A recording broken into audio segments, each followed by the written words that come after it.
रहे हैं nation India news. इस समय मैं मेजा क्षेत्र में हूँ। यहाँ के जो विधायक हैं, सपा के विधायक संदीप पटेल जी हमारे साथ हैं। उनकी पद यात्रा चल रही है गाजीपुर से लखनऊ के लिए, जिसमें इन्होंने नारा दिया है देश बनाओ देश बचाओ। ऐसा नारा देके पद यात्रा कर रहे हैं और इस समय प्रयागराज के मेजा क्षेत्र में हैं, अपने ही क्षेत्र में हैं विधायक जी, इसलिए हम उनसे बात करेंगे। नमस्कार, आपका बहुत बहुत स्वागत है हमारे चैनल पे। धन्यवाद सर जी, ये जो देश बचाओ देश बनाओ ये जो नारा है आपका, ये नारे का संयोग क्या है? आज देश बचाओ देश बनाओ नारा लेकर के हम लोगों के साथी इलाहाबाद विश्वविद्यालय के छात्र नेता, नौजवानों के नेता साथी अभिषेक यादव जी, राष्ट्रीय अध्यक्ष जी के निर्देश पर पूरे प्रदेश के अंदर जो वर्तमान में जुल्मी सरकार है, जिसने जो वादा किया था वादा खिलाफ़ी कर रही है, महंगाई चरम सीमा पर है। चूँकि हम जिनके आदर्शों पर चलना चाहते हैं, आदरणीय डॉक्टर लोहिया जी के, आदरणीय श्रद्धेय नेताजी के, जिन्होंने एक सपना देखा था कि अगर सड़कें सूनी हो जाएंगी तो संसद आवारा हो जाएगी।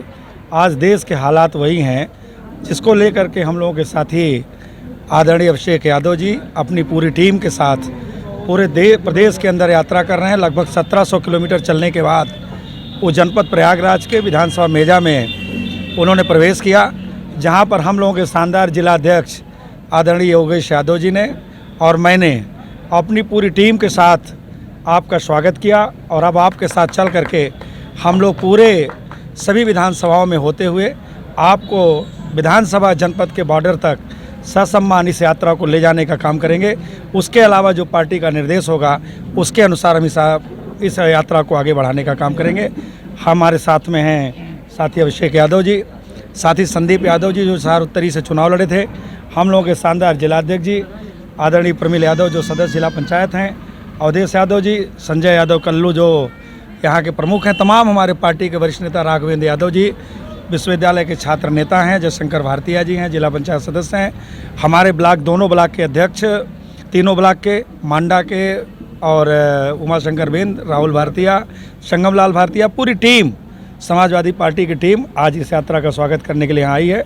और अभिषेक जी के नेतृत्व में हम लोग पूरी यात्रा को जो है इनके सफल बनाने का सहयोग करेंगे।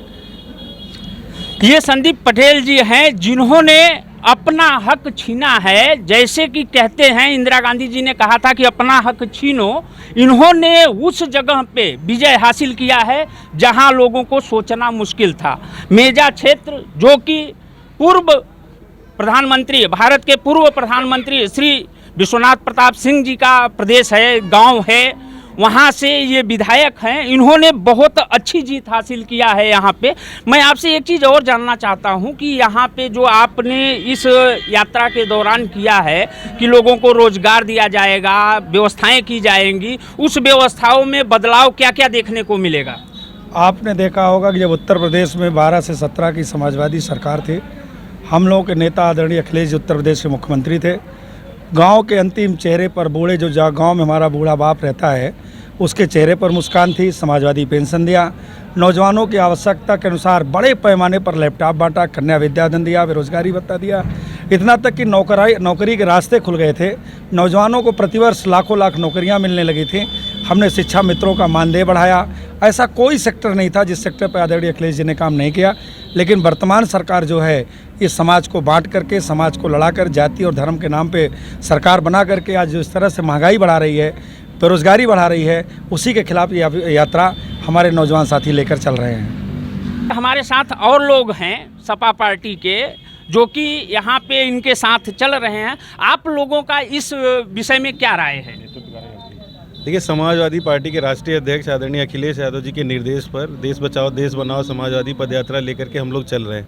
ये दूसरा चरण है, 11वां जिला है और 65वीं विधानसभा है। मेजा विधानसभा में हम लोग हैं। यहाँ पर विधायक जी के नेतृत्व में, हम लोग के जिलाध्यक्ष जी के नेतृत्व में, आदरणीय संदीप जी के नेतृत्व में यहाँ पर बड़ी संख्या में यहाँ पर समाजवादी पार्टी के कार्यकर्ता हैं जो लोगों के बीच जा कर के सरकार की जन विरोधी नीतियों के खिलाफ लोगों को जागरूक कर रहे हैं। हम लोगों को ये बता रहे हैं कि इस सरकार की गलत नीतियों की वजह से बेरोजगारी बढ़ी है, इस सरकार की गलत नीतियों की वजह से महंगाई बढ़ी है और इस सरकार के सोची समझी रणनीति के तहत पूरा जो समाज है वो सांप्रदायिक हो चुका है। निजीकरण को बढ़ावा दिया है इस सरकार ने। ये सरकार खुद लोकतंत्र और संविधान पर खतरा बन गई है।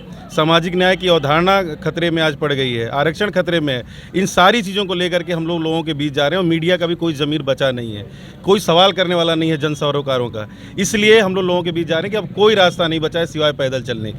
पैदल चल करके लोगों को आगाह कर रहे हैं कि आप लोग अपने भविष्य के प्रति जागरूक होइए और हम लोगों से मिल करके समाजवादियों का साथ दे करके आदरणीय राष्ट्रीय अध्यक्ष अखिलेश यादव जी के नेतृत्व में इस देश से भारतीय जनता पार्टी का सफाया करना।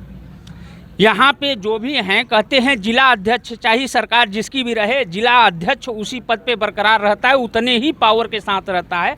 आप यहाँ प्रयागराज के जिला अध्यक्ष हैं सपा के, आप बताइए आपके मन में मनसा क्या चल रही है? नहीं, हमारे मन में जो मंशा माननीय अभिषेक जी की और माननीय हमारे संदीप पटेल विधायक जी ने अभी आपको बताया है कि देश बचाओ देश बनाओ समाजवादी यात्रा जो चल रही है उसमें यही सारे मुद्दे हैं जो भाई अभिषेक जी ने बताया ना। जन विरोधी जितने भी फैसले भाजपा सरकार ने लिए हैं, चाहे केंद्र की सरकार हो चाहे उत्तर प्रदेश की सरकार हो, एक भी फैसला जनहित में नहीं हो। किसानों का आप मुद्दा ले लीजिए, कितने किसान इसमें मारे गए, कितने किसान शहीद हो गए। किसानों को आय दुगनी करने की बात की थी आपने, 15 लाख रुपए देने की बात की थी, 2 करोड़ रोजगार देने की बात। कहीं से भी एक चीज़ आप पत्रकार हो ना, आप चौथा स्तंभ है ना, आपको तो इसकी भरपूर जानकारी है ना, कितना रोजगार दे दिया। जो रोजगार थे भी उसको भी उन्होंने प्राइवेटाइजेशन करके उसको भी बंद कर दिया, आरक्षण बैकडोर से समाप्त कर दे रहे हैं। तो हम लोग को मिल क्या रहा है, किसानों को क्या मिला? किसान की आय दुगनी हुई। ये इस वक्त धान की खरीद चल रही है, आप बताइए कितने क्रय केंद्रों पर कितना धान खरीद रहे हैं, कितना हम लोग को लागत मिल पा रही है। बिना कमीशन दिए कोई बोरे तौल नहीं हो पा रही है। आप बताइए, ये पूरी बेल्ट ही है किसान, ये धान वाली बेल्ट में ही आप इस वक्त हम लोग खड़े हुए हैं। धान का कटोरा कहा जाने वाला ये कोरांव अगर बगल में है, कहीं पे भी धान की हो पा रही है खरीद। तो किसान कहीं खाद मिल पाई, पानी समय पर मिल पाए, जो गेहूं की बुवाई हो रही है आप बता दीजिए, बगल में सब तमाम नहरें चल रही हैं। कहीं से भी ये सिर्फ इन्होंने फ़ायदा दिया है तो उद्योगपतियों को दिया है, धन पशुओं को दिया है। ये सिर्फ और सिर्फ कैपिटलिस्ट जिसको कहा जाता है 5% लोगों के लिए इनकी पूरी नीतियाँ हैं। बाकी हमारी 95% जनता के लिए कोई नीति नहीं है। शिक्षा में आप देख लीजिए, यूनिवर्सिटी में फीस कितनी दुगनी कर दी, 400% फीस बढ़ा दिए। ये शिक्षा भी इतनी महंगी कर दे रहे हैं कि जिससे कि हमारा गरीब किसान मजदूर, ये जो हमारा 85% लोग हैं, ये पढ़ ही ना पाएँ और इनका जिंदाबाद बोलें। तो उसी सब चीज़ों को जनता में इस बात की जागरूकता फैलाने के लिए माननीय अभिषेक जी हमारे गाजीपुर से यात्रा लेकर के चल रहे हैं और हम लोग ऐसे पैदल मार्च करते हुए सभी विधानसभा में होते हुए लोगों को जागरूक करने का काम करेंगे। भाजपा की नीतियां टोटल जन विरोधी हैं। मैं आपसे एक चीज़ और जानना चाहता हूं, जैसे कि योगी जी ने कहा था कि हम किसानों का ऋण माफ़ करेंगे, आप एक चीज़ बताइए कि वो ऋण माफ़ हुआ है या नहीं? आप बताइए, मेरी जानकारी नहीं, मैं आपसे जानना चाहता हूँ। नहीं हुआ। मैं स्वयं किसान हूँ और इसी जमुना पार का ही किसान हुआ, ठीक ठाक किसान हूँ, बड़ा किसान हूँ। हमारा 1 पैसा माफ नहीं हुआ, उल्टा पेनाल्टी लगा दिया, उल्टा जुर्माना लगा दिया, जिसको कहते हैं चक्रवृद्धि ब्याज और जुर्माना, कंपाउंडिंग इंटरेस्ट विथ पेनल्टी ठोक दिया उल्टा। तो आप करें ऋण माफ करने की बात? ये टोटल मालूम क्या है, ये आँव जहाँ बकते हैं बस टीवी पे आकर के, आप जैसे तमाम मीडिया भाइयों को बुला करके बक दिए कि मैंने ऋण माफ़ कर दूंगा, फलाना कर दो, लेकिन पेपर पे, ऑन पेपर, ज़मीन पे किसी का माफ़ नहीं हो रहा है। सबसे बड़ा मुद्दा है कि ऋण जो माफ़ नहीं हुआ है, ये आरोप जो है बीजेपी सरकार को देखना पड़ेगा कि किसानों का जो ऋण माफ़ी था वो हुआ है या नहीं। इसी के साथ कैमरामैन जयवंत के साथ चंद्रभूषण पांडे, मेजा, प्रयागराज।